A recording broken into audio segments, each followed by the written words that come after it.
Salut. Bah alors là, les travaux, ils prennent un nouveau tournant en allant dans les combles là pour préparer un petit peu. Je suis tombé sur un vieux manuscrit qui était caché dans la poussière là, qui avait pas bougé depuis très très longtemps. Et au début, bah, je commence à faire un peu de ménage. Je me dis, bah c'est encore un truc qui traîne quoi, un truc bouffé par les rongeurs ou je sais pas quoi. Et sauf qu'en le soulevant, bah, j'ai bien senti qu'il y avait un truc dedans. Enfin, c'est des bouts de tissu tout emballé comme ça. Puis en redescendant, j'ai ouvert les morceaux de tissu et en fait, il y avait un vieux manuscrit là-dedans, un vieux manuscrit tout simplement, avec une belle gravure dans le cuir de la couverture. Et puis il y avait comme des traces de vieilles ficelles qui fermaient à une époque. Enfin, ouais, voilà. Et du coup, ça m'a vraiment questionné. Au début, je me suis dit, bah, ça fout là, quoi. Un vieux bouquin, une édition originale, un journal intime, un souvenir de guerre, un truc de famille, j'en sais rien, quoi. Ça m'a vraiment étonné.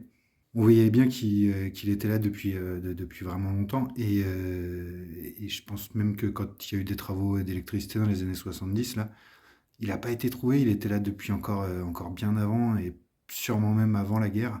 Il n'y a pas vraiment de date dedans. Il y a quelques références, il y a quelques indices, mais il n'y a pas vraiment de date. C'est vraiment une compilation de choses. Donc, quand on ouvre la première page, on tombe tout de suite là-dessus, là, Kiberville, The Place to Be. On retrouve la gravure de la couverture, c'est carrément canon, quoi. C'est intemporel, elle est vraiment magnifique. Et on découvre un peu au fil des pages des trucs qui mettent un peu la puce à l'oreille. Alors, il y a une mention à la main au début du manuscrit qui dit que faut pas le diffuser, le manuscrit. Potentiellement, on a le droit de s'en servir, on a le droit de s'en inspirer. Bon, au début, je me suis dit, on s'en fiche, je vais scanner tout ça et puis je vais le diffuser. Et puis en fait, il y a un détail au début qui m'a tout de suite mis la puce à l'oreille. Il y a un truc que finalement j'ai retrouvé. Ça a démarré toute une enquête et je suis allé me promener partout dans le village et j'ai retrouvé pas mal de ces références finalement qui sont dans le manuscrit. Et j'ai réussi à en apprendre un petit peu plus sur ce manuscrit. Alors il reste encore pas mal de secrets à creuser, pas mal de secrets à découvrir. Mais j'ai réussi à en apprendre vraiment beaucoup plus. Il semblerait que ce soit une compilation d'idées, une compilation d'œuvres. Certaines ont été réalisées, d'autres pas. En tout cas, c'était un groupement de gens qui avaient envie de faire de l'art, mais qui ne l'assumaient pas vraiment, hein, qui étaient issus de milieux plutôt populaires de l'époque et qui n'assumaient pas vraiment d'être des artistes. En fait, il y a des choses qui ont été compilées dans ce manuscrit. Et il y a d'autres choses qui ont été cachées dans le village, dont certaines qu'on peut encore retrouver.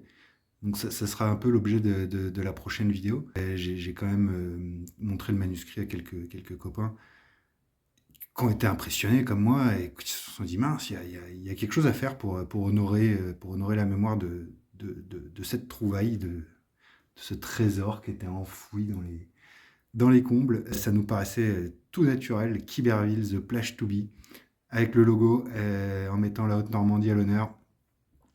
Donc si ça vous dit de soutenir le projet, n'hésitez pas à aller faire un tour sur le lien qui est en description. Et si vous voulez suivre l'enquête, abonnez-vous, mettez un pouce bleu sur la vidéo, ça fait toujours plaisir, ça soutient. Et ça va nous permettre d'avancer, ça va nous permettre d'avancer dans le projet. Je vous laisse découvrir tout ça, les débuts de l'enquête. Et puis à très vite pour la première vraie enquête finalement.